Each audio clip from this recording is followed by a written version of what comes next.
네, 좋은 관계에 열쇠를 진 사람이란 제목으로 말씀을 전합니다. 혹시 드라마나 영화 좋아하세요? 어떤 드라마, 어떤 영화 좋아하세요? 저는 요즘 아내하고 되게 재밌게 보는 드라마가 있습니다. 펜트하우스인데요. 보고 계신 분도 계실 거예요. 네, 지금은 시즌2가 방영 중인데요. 궁금해서 참지를 못하겠어요. 네. 그리고 또 재밌게 본 드라마가 비슷한 드라마인데, 이제 스카이캐슬 혹시 기억나십니까? 저를 전적으로 믿으셔야 합니다. We Your Light 하는 그 드라마 했었죠. 네, 그리고 이 드라마의 그 배우가 제 아내하고 좀 닮아가지고 되게 더 재밌게 봤습니다. 그리고 이제 영화 중에는 기생충 재밌게 봤습니다. 기생충이 이제 전 세계의 사랑을 받았는데요. 심지어 아직도 나온 지 꽤 됐는데 아직도 수많은 해석들이 나오고 있는 그런 화제되고 있는 그런 영화입니다. 지난주에 시몬으로 살까 베드로로 살까라는 제목으로 말씀을 나눴습니다. 똑같은 사람이죠. 시몬하고 베드로. 근데 이름이 하나 더 생긴 거예요. 시몬이 어떤 예수님과의 대화 중에 이제 베드로라는 이름을 얻게 됐는데 그 예수님에게 한 시몬의 대답이 뭐였죠? 주는 그리스도시요 살아계신 하나님의 아들입니다. 네. 이 얘기를 했더니 예수님이 네가 복이 있다 이러면서, 왜냐하면 이것은 혈육에서 난 것이 아니고 이것은 하나님께서 너에게 하늘의 비밀을 알려주셨다. 그래서 넌 베드로다 이렇게 말씀하셨습니다. 자, 여기서 시몬, 여기서 베드로라는 것을 착안해서 하늘을 알게 된, 하늘의 비밀을 깨달은, 하나님이 알려주신 하늘을 알고 살아가는 사람을 이제 베드로라고 하기로 하고요. 하늘을 알지 못한 채 땅이 전부라고 생각하고 땅만 알고 살아가는 사람을 시몬이라고 이름을 붙였습니다. 이런 의미로 시몬과 베드로를 이제 얘기를 했었는데, 시몬은 고기를 낚는 어부였고 베드로는 사람을 얻는 어부였죠. 자, 우리도 시몬으로 사느냐 베드로로 사냐, 땅만 알고 땅이 전부라고 생각하고 살아갈 것이냐, 하늘을 알고 살아갈 것이냐. 땅에서 볼 때 만물은 영장입니다. 그래서 땅의 세계에서 우리 모든 생명체 중에서 우리가 으뜸이죠. 그러나 땅이 전부가 아니라는 것, 우리보다 더 차원 높은 세계가 있고 수준 높은 존재들이 있고 우리가 알지 못하고 우리가 모르는 세계가 있다는 것을 알고, 또 그 하늘의 비밀을 하나님 우리에게 알려주셔서 성령께서 우리의 마음을 감동하시고 우리도 예수님을 주로 그리스도로 살아계신 하나님의 아들로 고백하게 됩니다. 자, 그래서 땅만 알고 살아가는 사람과 하늘을 알고 살아가는 사람은 생각하는 것이 다르게 되고 보는 것도 다르게 되고 깨닫는 것도 다르게 되기 때문에 다른 삶을 살아가게 됩니다. 그래서 땅의 세계를 볼 때 우리가 이것을 네 글자로 뭐라 그랬죠? 약육강식이라고 했습니다. 네, 그 땅의 세계에서 그럼 인간의 세계만 좀 볼 때, 인간의 세계를 관찰해보고 제가 그린 그림은 피라미드 모양으로 나왔습니다. 인간 세계에서 살아남기 위해서는 죽도록 공부하고 죽도록 노력해야 됩니다. 죽도록 일해야 되고 죽도록 경쟁해야 살 수 있습니다. 그래야 저 피라미드에서 한 칸 더 올라갈 수 있기 때문이죠.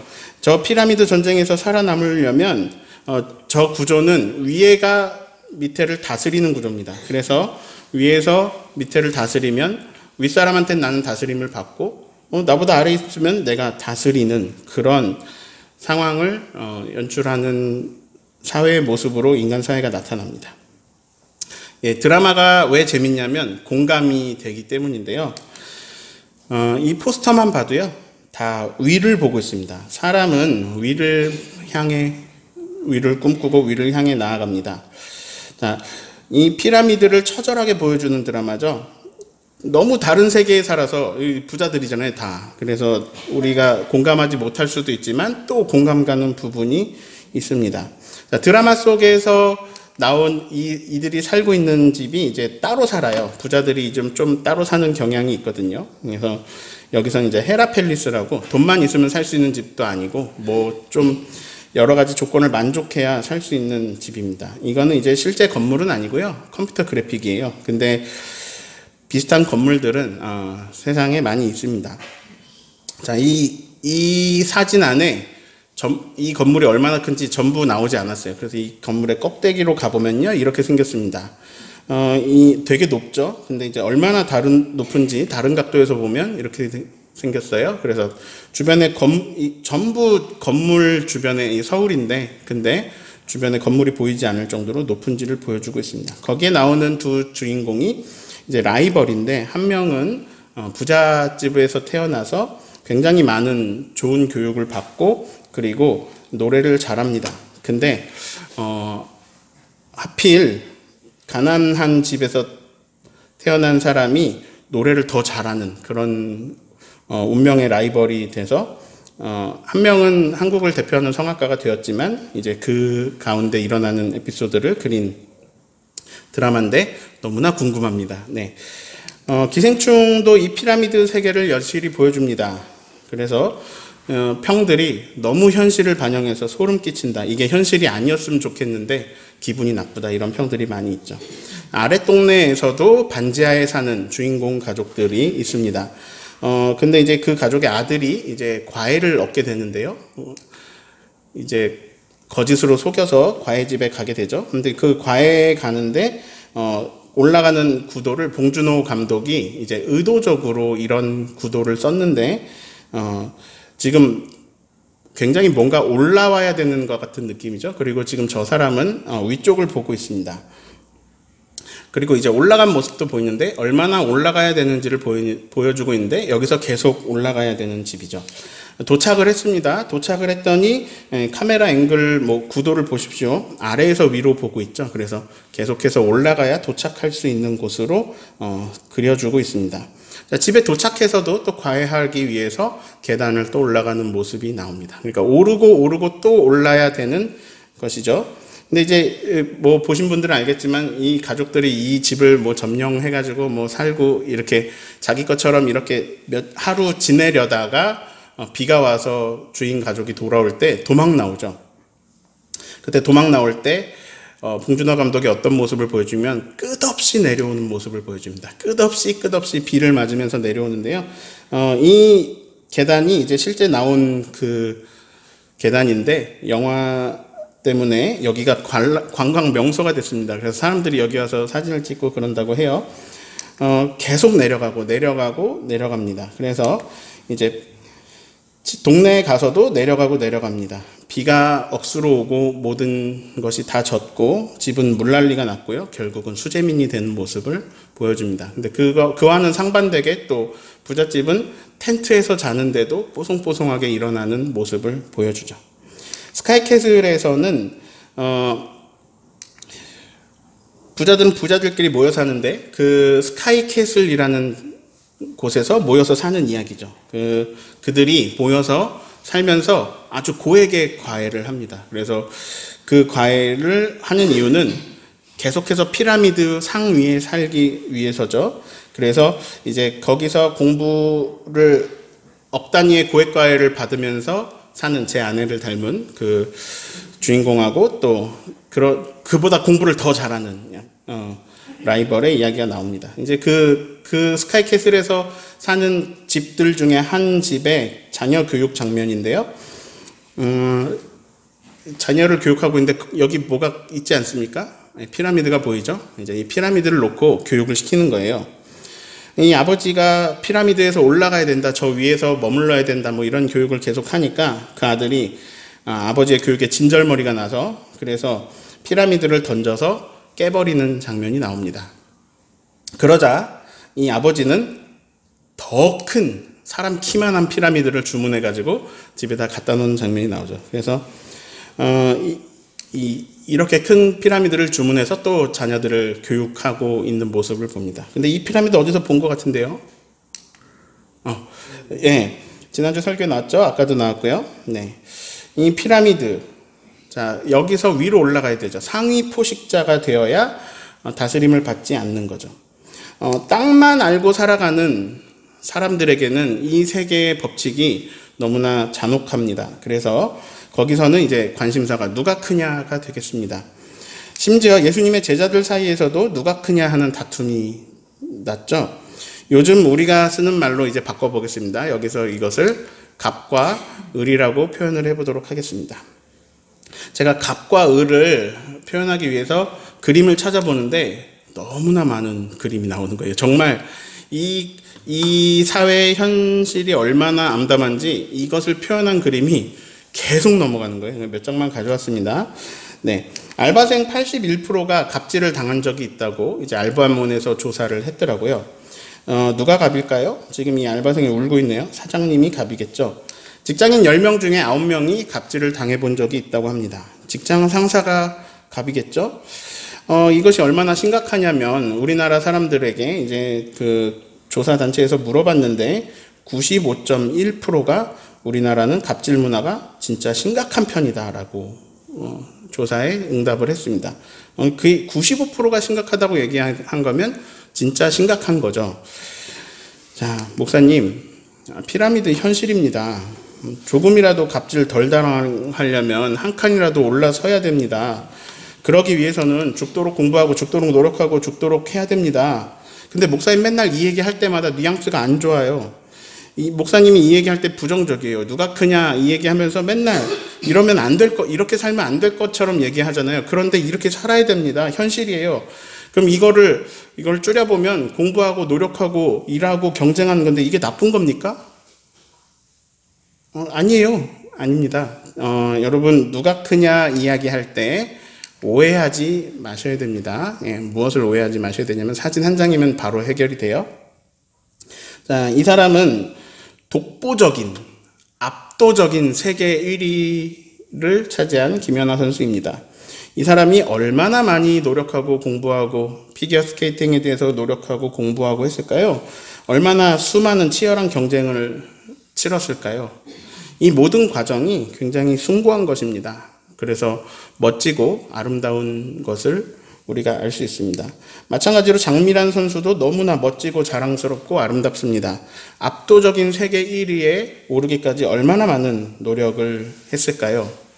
목사님 말대로 하면 올림픽이 나쁜 겁니까? 이거 다 누가 크냐 하는 거잖아요. 누가 빠르냐, 누가 좀 더 잘했냐, 누가 뭐 몇 점을 더 넣냐 이런 거잖아요. 그거 하는 게 그게 나쁜 겁니까? 의미가 그것이 있지 않습니까? 사람이 한계에 도전하는 거 멋있지 않습니까? 이건 우승컵입니다. 저는 개인의 금메달보다도 우승컵이 더 값지다고 생각합니다. 왜냐하면 우승컵은 혼자 잘해서는 받을 수가 없습니다. 합력을 해야 되고 그래서 내가 양보할 때 양보하고 또 내가 내 몫을 해야 될 때 해낼 때 이것을 얻을 수 있는 건데 그렇기 때문에 더 값진 겁니다. 예, 이런 것들이 누가 크냐가 안 좋은 겁니까? 예, 그것이 아니라는 것을 지금 제가 보여드리고 있는 거죠. 그러면 우리가 이것을 다시 한번 생각해 봅시다. 자, 따라합니다. 하나님은 공평하게 하지 않으시고 다양하게 하셨습니다. 네. 하나님이 공평하게 하지 않으시고 다양하게 하셨다는 얘기는 다 다양하잖아요. 다 똑같은 게 없습니다. 그것은 창조 세계 자체가 어떤 한 기준으로 볼 때 처음부터 불균형이 있는 거라는 거죠. 처음부터 기울어진 운동장입니다. 불균형이 처음부터 주어진 세계에 우리가 삽니다. 자, 이것을 제품과 작품으로 한번 이해를 해봅시다. 제품과 작품의 차이가 뭘까요? 예, 제품은 다 똑같습니다. 그냥 찍어내면 계속 똑같은 겁니다. 작품은 예술가가 딱 한 개만 만드는 겁니다. 예. 온 세상이 다양하다는 것은, 다 다르다는 것은 하나님이 모든 걸 다 작품으로 만드신다는 이야기입니다.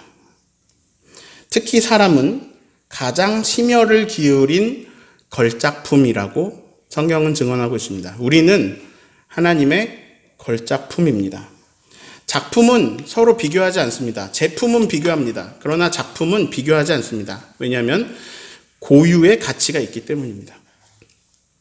자, 제가 매일 하는 얘기가 있죠. 하나님의 영역이 있고 그럼 뭐가 있을까요? 예, 사람의 영역이 있습니다.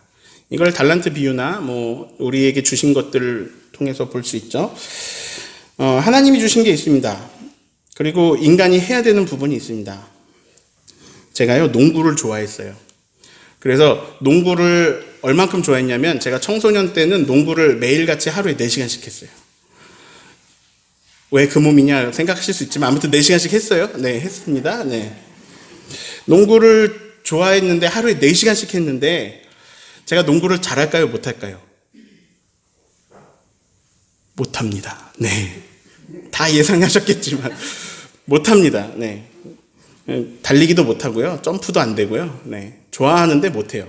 좋아하는데 못할 수 있습니다. 하나님이 주신 부분이 있어요. 그리고 제가 할 부분이 있습니다. 공부, 노력, 노동해야죠. 근데 제가 만약에 농구를 너무 좋아해서 나는 농구 선수가 될 거야 하고 죽도록 노력했으면 어떻게 됐을까요? 네. 한 번도 경기에 출전해보지 못하고 네, 선수 생활이 끝나는 선수가 됐을 겁니다. 아무도 뽑아주지 않았을 거고요.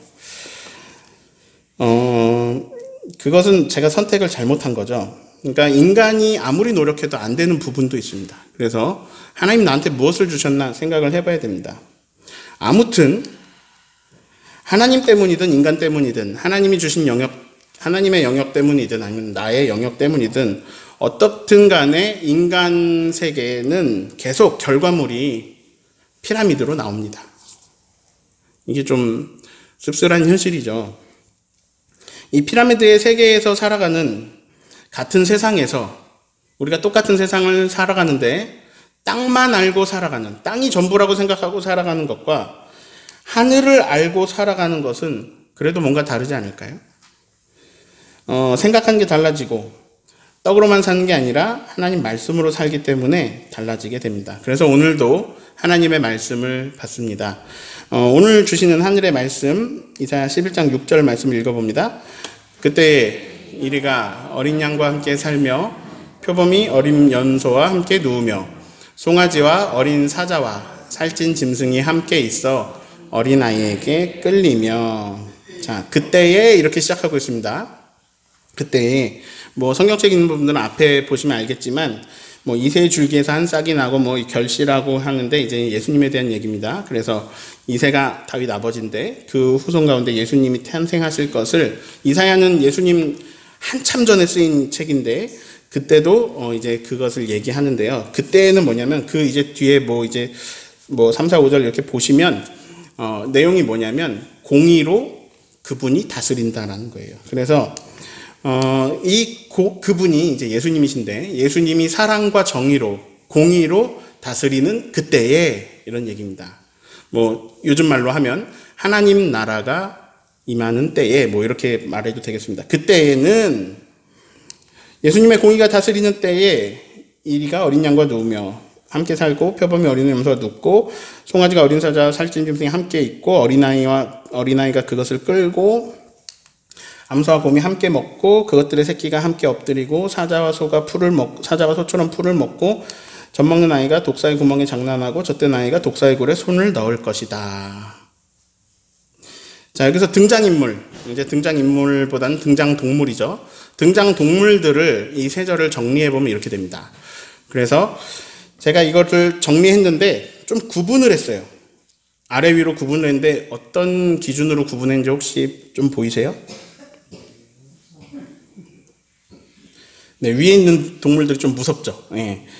자, 빨간색으로 표시하고 파란색으로 표시해봤습니다. 빨간색은 강한 동물입니다. 그래서 오늘 단어로 말하면 갑입니다. 파란색은 약한 동물, 을이 되겠습니다. 자, 아까 말씀에서 강한 동물을 빨간색으로 칠하고 약한 동물을 제가 파란색으로 표시했습니다. 그래서 이렇게 나오게 되었습니다. 자, 놀라운 것은 예수님이 공의로 다스리는 세상이 와도 공평하지가 않다는 거예요. 여전히 맹수는 맹수입니다. 여전히 힘이 셉니다. 그리고 여전히 초식동물은 약해요. 아니, 예수님이 다스리시는 하나님 나라가 왔는데도 불공평해요. 어떻게 해야 되는 겁니까? 그곳에서 땅의 법칙으로는, 땅의 가치로는 약육강식이 일어납니다. 그런데 하늘의 가치는 상생이다라고 말씀을 전했습니다. 자, 상생의 뜻이 뭐죠? 네. 서로 같이 사는 것. 자, 그러면 그 상생을 다시 아까 이사야 11장 6절에서 찾아보세요. 자, 초록색으로 표현했습니다. 뭐라고 했습니까? 함께 살며. 예. 이 초록색이 한 번만 나오는 게 아니고요. 계속 나와요. 함께 살며, 함께 누우며, 함께 있어서 어린이에게 끌리고, 네. 뒤에 함께 먹으며, 함께 엎드리며, 함께 장난하며, 손을 넣고 장난한다. 함께한다, 함께한다. 그런데 재밌는 것은 여기 함께 앞에 빨간색과 파란색이 계속 나온다는 겁니다. 그러니까 갑과 을이 계속 나오는 거예요. 갑과 을이 함께 살고 갑과 을이 함께 눕고 이렇게 된다는 거죠. 이런 구조로 말씀이 이루어져 있습니다. 그래서 이 말씀을 요약하면 강과 약이 갑과 을이 함께 살고 함께 눕고 함께 먹고 함께 엎드리며 함께 장난친다라는 말씀입니다. 예수님이 공의로 다스리는 세계는 불균형이 있는데 그 모든 것이 다양함이 함께 살고 함께 장난친다는 거예요. 갑과 을을 표현한 그림은 굉장히 많았습니다. 그 중에 한 장을 가져와 봤습니다. 이런 사회에서 우리가 살고 있죠. 이런 모습이 우리 모습 아닙니까? 자, 여기 여러분 왼쪽에 보이는 남자의 모습, 남자를 이제 김대리라고 해보겠습니다. 그냥 김대리라고 할게요. 자, 김대리는 부장님한테 갑질을 당하고 있습니다. 김대리는 또 차장님한테 갑질을 당하고 있습니다. 그럼 다음엔 누구한테 갑질을 당할까요?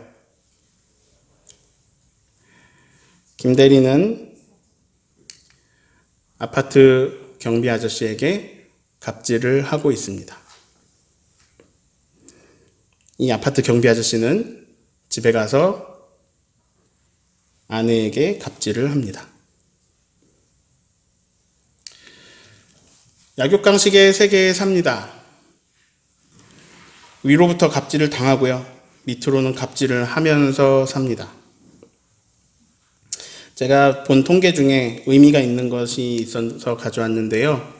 이거는 중복 투표 가능한 거를 투표한 겁니다. 근데 그러면 대표적인 갑이 누구냐라고 했을 때 대기업 사장, 기업인, 정치인 썼는데, 근데 1등이 누구냐면요. 손님 등 서비스 이용자입니다.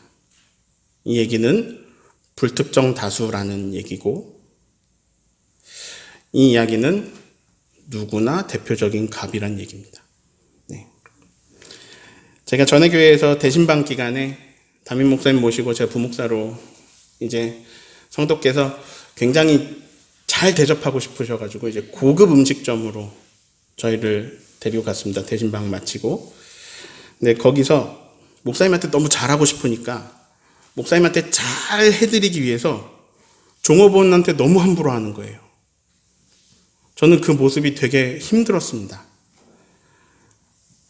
목사님을 잘 모시기 위해서 이 사람한테 함부로 해도 될까요? 자, 오늘 말씀에 등장동물 위에는 갑이고 밑에는 을입니다. 근데 이제 너무 많아가지고 이걸 파악하기가 쉽지 않으니까 줄여볼게요. 그래서 대표 둘만 남겨놓겠습니다. 위에서 하나, 밑에서 하나 이렇게 둘만 남겨놓겠습니다. 그래서 사자하고 소를 선택해 볼게요. 자, 사자하고 소가 있는데 예수님 통치하시는 나라에서는 사자와 소가 함께 행복하게 산다는 거예요. 사자와 소가 행복하게 산다.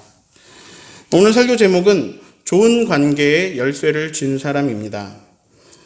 어떤 설문조사를 보니까 사람이 언제 행복하냐? 관계가 좋을 때 사람은 행복하다고 그래요. 여러분이 언제 행복하십니까? 관계가 좋을 때 행복합니다. 그러면 내 행복은 관계에 달려있는데 좋은 관계를 맺고 좋은 관계를 유지해야 내가 행복하거든요. 근데 그 좋은 관계를 맺어갈 때 열쇠를 쥔 사람이 있다는 거예요. 그런 설교 제목입니다. 그러면 사자하고 소가 좋은 관계로 잘 지내려면 열쇠가 누구에게 있을까요? 사자에게 있을까요? 소에게 있을까요? 자, 그 말씀을 7절에서 함께 찾아보겠습니다. 자, 사자와 소가 좋은 관계로 잘 지내기 위해서는 어떻게 해야 될까요? 누구에게 키가 있는가? 사자에게 있습니다. 소는 뭐 어떻게 할 수가 없어요. 사자가 이렇게 어흥해버리면 어떻게 할 수가 없어요. 근데 사자가 어떻게 하느냐에 따라 관계가 달라지는 거죠. 자, 알바생 81%가 갑질 당한 적이 있다라는 말은요, 알바생의 19%는 갑질의 경험이 없다는 얘기입니다. 왜? 사장님이 갑질을 안 해서. 19%의 사장님은 갑질을 안 해서. 그 알바생은 울지 않겠죠? 그리고 사장님과의 관계가 괜찮겠죠? 직장인 10명 중에 9명이 갑질을 당해봤다는 것은 직장 상사 중에 1명은 갑질을 안 했다는 겁니다. 자, 그 사람이 직장 상사가 되기까지 얼마나 많은, 90%라면 얼마나 많은 갑질을 당하면서 그 상사의 위치까지 올라갔겠어요. 그런데 그 위치까지 올라가서 자기가 갑질을 안 한 사람이 10%가 있다는 거예요. 그 사람들은 관계가 나쁘지 않을 겁니다.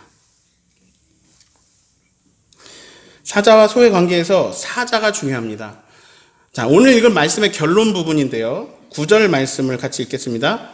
내 거룩한 산 모든 곳에서 해됨도 없고 상함도 없을 것이니 이는 물이 바다를 덮음같이 여호와를 아는 지식이 세상에 충만할 것임이니라. 자, 여기서 뭐가 없다, 없는 게 두 가지가 나와요. 자, 뭐가 없죠? 뭐가 없고 뭐가 없습니까? 해됨도 없고 상함도 없다. 자, 주님이 다스리는 세상, 주님이 거룩한 산에 모든 곳에 해됨도 없고 상함도 없다. 제가 우리 김명희 권사님네 세탁소에 가면요, 조그만 애가 뛰어나와요. 막 이렇게 강아지가 한 마리 이렇게 뛰어나와요. 막 반겨줘요, 저를. 그리고 이제 제가 거기 앉아서 기도하고 있으면 올라와가지고 제 옆에서 막 혀를 할짝할짝거리고 막 배 깔고 눕고 들어눕고 막 그래요. 그 강아지랑 저랑 제가 대충 보면 몸무게가 제가 한 20배 이상 차이 나거든요. 그러면 이제 누가 강자일까요? 강아지랑 저랑. 제가 세죠, 얘보다. 네. 제가 갑이에요. 얘가 을이고. 근데 얘는 왜 와가지고 배 깔고 막 장난치고 저랑 장난칠까요? 왜? 이걸 알아요. 내가 상하지 않아. 해치지 않아. 해됨도 없고 상함도 없으면 우린 잘 지낼 수 있어요. 네. 왜 관계가 좋을 수 있는가? 사자가 소를 잡아먹지 않고 사자가 풀을 뜯으면 관계가 좋아지는 겁니다. 네. 자, 해됨도 없고 상함도 없는데 이는 왜냐하면이에요. 왜냐하면 하나님을 아는 지식이 물이 바다를 덮음같이 충만하기 때문이다. 하나님을 알기 때문에 내가 갑이어도 갑이 해치지 않아서 해됨도 없고 상함도 없는 예수님의 공의가 다스리는 하나님의 나라가 이사야 11장에 증언되고 있습니다. 우리가 하늘을 알고 살아간다면 삶이 변해야 합니다. 그 지식이 충만해질수록 우리는 어떻게 살아가야 하느냐? 내가 사자일 때에 함께 풀을 뜯는 겁니다. 근데 그 앞에 뭐가 두 글자가 더 있는데요. 그게 뭐냐면 소와 함께 풀을 뜯는 겁니다. 내가 사자일 때에. 자, 공부하십시오. 노력하십시오. 노동하십시오. 경쟁하십시오. 이거 다 필요한 겁니다. 인간 영역에서 해야 되는 것들이에요. 누가 크냐? 나는 누가 크냐의 세상이 싫어요. 나는 피라미드의 세상이 싫어요. 그러니 난 노력 안 할래요. 이런 건 안 할 거예요. 라고 하는 건 핑계입니다. 이건 말장난입니다. 그리고요, 이제 누구나 평등하게 사는 세상을 꿈꾸는 것이 이제 공산주의로 나타났는데, 인류 역사상 공산주의는 늘 가난해졌습니다. 그리고 인류 역사상 모든 공산주의는 평등하게 산 적이 없습니다. 공산주의는 사회는 어떤 모습으로 나타났냐? 피라미드로 나타났습니다. 여러분, 노력하고 경쟁하고 노동하십시오. 그래서 내가 맡은 분야에서 성실히 하셔서 사자가 되세요. 예, 사자가 되지 말라는 얘기 아닙니다. 사자가 되세요. 자, 근데 잘 고르셔야 됩니다. 왜냐면요, 임종철이 만약에 나는 농구에서 사자가 될 거야 하고 농구를 선택한다면 그 선택이 좋은 걸까요? 그 선택은 실수겠죠. 여러분, 하나님 나에게 주신 게 뭔가 잘 살펴보시고 어떤 분야에서 사자가 되십시오. 네. 우리는 사자가 될 수 있는데요. 이 그림을 다르게 볼까요? 자, 그러면요, 이 두 명 중에 누가 사자예요? 둘 다 사자예요? 네. 자, 제가 이렇게 말했습니다. 어떤 분야에서 사자가 되세요? 자, 피겨 분야에서는 김연아 선수가 사자입니다. 근데 역도에서는 김연아 선수가 소죠. 네. 장민환 선수가 역도에서 사자지만 피겨에서는 소죠. 네. 그냥 수많은 다양함 중에 이 두 분만, 이 자랑스러운 두 분만 놓고 봐도 어느 기준을 세우냐에 따라 피라미드가 생기고요. 그리고 갑과 을은 생깁니다. 왜냐하면 다양하기 때문이에요. 그래서 서로의 다양함이 있는 겁니다. 정말 죽도록 일평생 다 성실하게 노력해서 아무리 노력해서 세계 1위가 되어도 그래도 어차피 다른 분야에선 내가 을이에요. 인간 사회는 그렇습니다. 세계적인 압도적 1위도 을인 분야가 있습니다. 심지어 내가 사자가 아닌 모든 분야에 다 을이죠, 사실. 그래서 우리는 이렇습니다. 나는 어디서는 갑이고 어디서는 을입니다. 여러분 생각해 보십시오. 내가 어디서 갑인가? 내가 어디서 을인가? 임종철은 어디서 갑인가? 어디서 을인가? 거기서 행복하려면요, 좋은 관계를 가져야 되거든요. 근데 그 좋은 관계에서 열쇠를 진 사람은 거기서 갑인 사람들입니다. 여러분은 갑이 되고 을이 됩니다.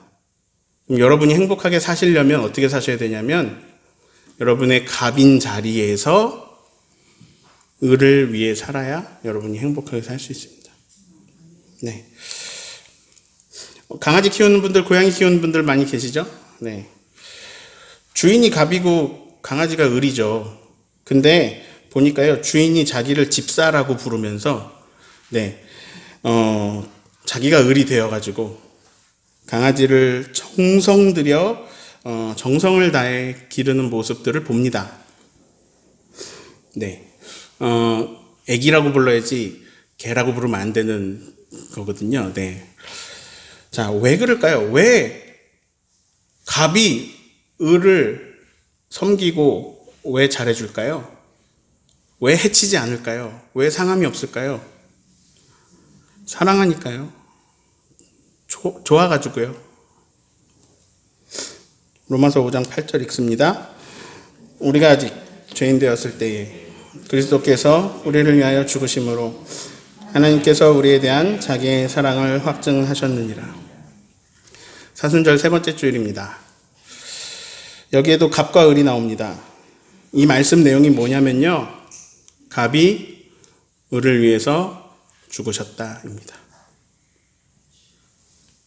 왜?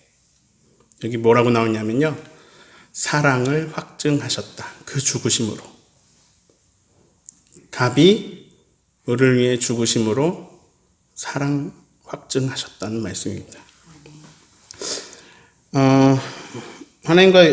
하나님과 여러분이, 하나님과 제가 관계가 좋을 수 있는 이유가 뭘까요? 여러분이 죄를 안 지어서, 잘못이 없어서? 갑이 을하고 함께 살고자 하시기 때문입니다. 그래서 그분은 하늘의 보좌를, 그 영광을 버리시고 인간이 되셨습니다. 그리고 심지어 인간을 위해서 죽으셨습니다. 왜? 간단해요. 사랑하시기 때문에. 하나님과 좋은 관계가 나를 행복하게 하고 그 사랑이 또 계속해서 퍼져나갈 때, 좋은 관계들이 퍼져나갈 때 우리는 행복해집니다. 좋은 관계로 행복하게 살아가는 저와 여러분 되기를 예수님의 이름으로 축원합니다.